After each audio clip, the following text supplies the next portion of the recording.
Buenas tardes, compañeros. A continuación vamos a presentar el tema Ciudadanía y Globalización, el reto de un nuevo modelo para el pleno reconocimiento de los derechos de las personas.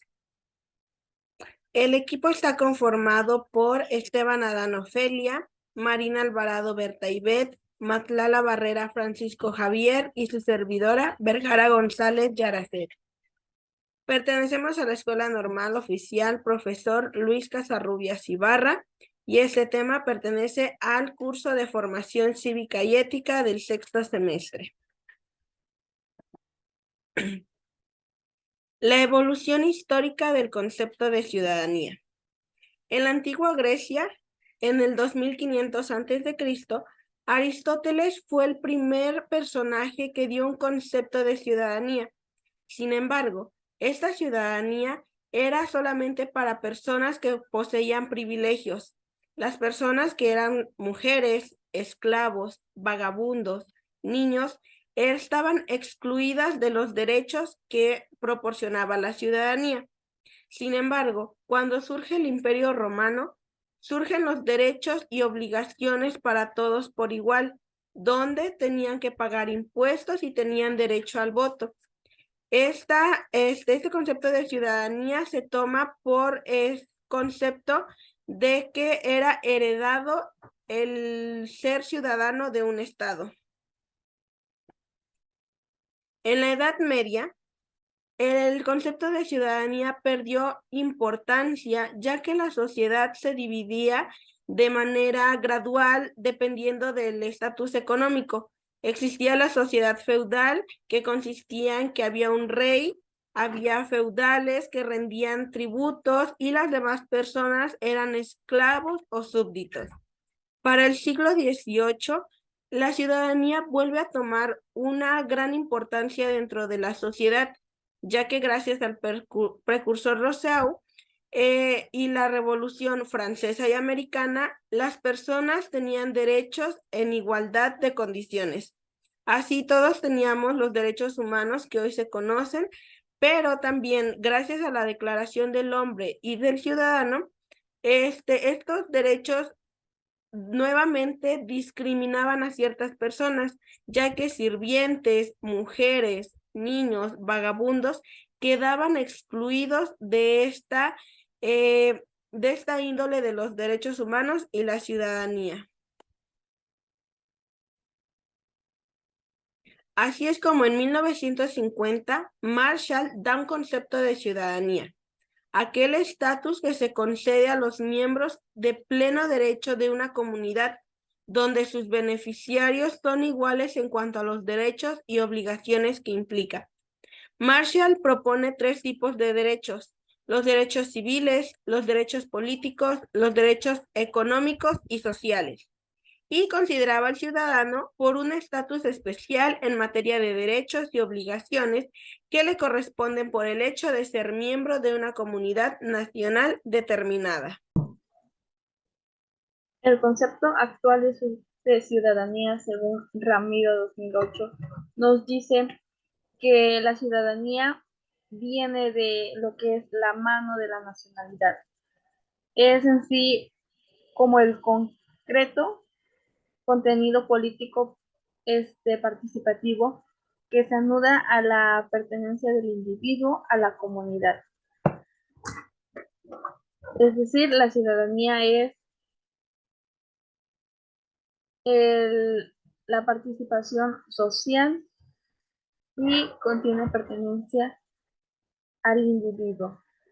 La definición actual de ciudadanía determina que junto a los derechos de la persona todavía existen otros que, a pesar de que están ligados a la dignidad y el libre desarrollo de la personalidad, siguen estando restringidos, y que ciertas personas que se encuentran en la sociedad poseen de privilegios, y estos poseen la máxima vinculación con el ordenamiento jurídico estatal. Es decir, que en sí no hay justicia en la sociedad, no hay un equilibrio, siempre hay personas privilegiadas.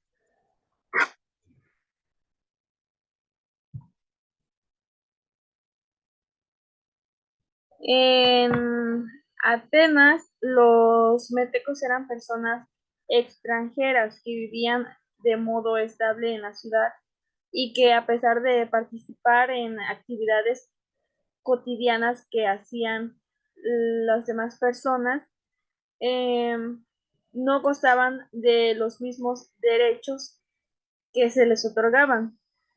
Y ellos tenían que cumplir con pagar impuestos, no gozaban de derechos como poseer tierras, tener una vivienda propia e incluso a lo mejor tener una manera de comercio en la sociedad.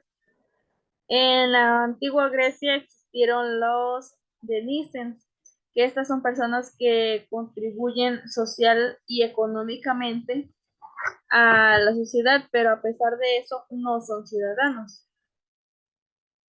En la antigua Grecia también existió lo que es la jerarquización, em, es decir, había un líder, ese líder mandaba a otros y esos mandaban a otros y así sucesivamente. El individuo es miembro de pleno derecho a la comunidad.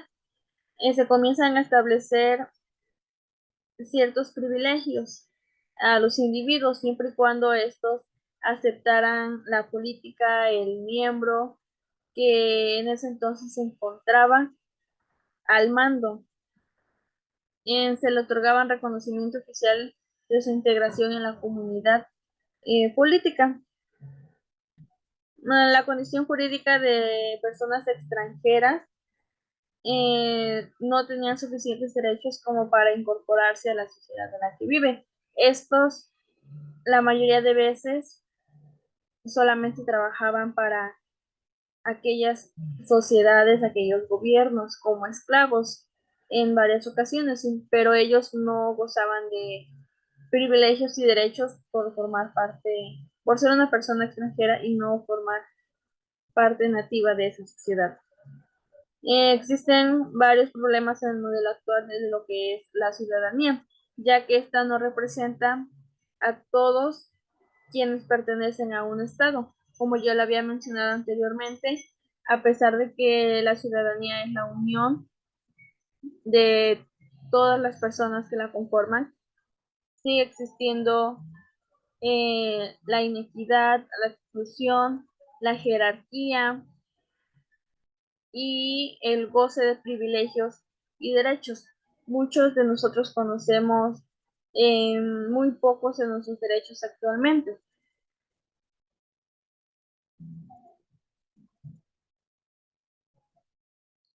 Un mecanismo legal y político nos ayuda a identificar aquellos sujetos que pertenecen de forma plena a la comunidad.